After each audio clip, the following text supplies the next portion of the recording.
இன்றைக்கி வந்து நம்ம ஊரோட ஸ்பெஷல் உளுந்தஞ்சோறும் இப்போ கருவாட்டு குழம்பு தான் ரெடி பண்ணியிருக்கேன். உளுந்தஞ்சோறு வந்து 1 கிளாஸ் உளுந்து, 1 1/2 கிளாஸ் அரிசி, சீரகம், வெந்தயம், வெள்ளைப்பூடு, உப்பு, அதுக்கப்புறம் வந்து லாஸ்ட்டாக ரைஸ்லாம் வெந்ததுக்கப்புறம் வந்து கொஞ்சம் இறக்க போகிற ஸ்டேஜில் தேங்காய் பூ போட்டு இறக்கி வச்சிடுறோம். அதுக்கப்புறம் கருவாட்டு குழம்பு எப்படி பண்ணோம் அப்படின்னா வந்து ஒரு பாத்திரத்தில் எண்ணெய் ஊற்றி மிளகு, சீரகம் போட்டு நல்லா வெடிச்சதுக்கப்புறம் வந்து வத்தல் போட்டுட்டு, அப்புறம் ஒரு 2 ஸ்பூன் அளவுக்கு தனியா பவுட்ரு சேர்த்து நல்லா வதக்குனதுக்கப்புறம் வெங்காயம், தக்காளி, கொஞ்சம் வெள்ளைப்பூடு இதையும் சேர்த்து நல்லா வதக்கிக்கணும்.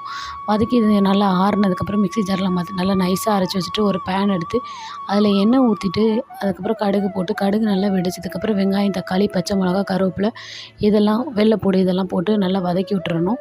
நல்லா வதங்கினதுக்கப்புறம் கருவாடு அதுக்கப்புறம் நம்ம வாஷ் பண்ணி வச்சுருக்கோம்ல அந்த கருவாடை ஆட் பண்ணிவிட்டு அரைச்சி வச்ச மசாலாவையும் இது கூட போட்டு புளி தேவையான அளவுக்கு உப்பு கருவாட்டு குழம்புக்கு பார்த்தே போட்டுக்கணும்.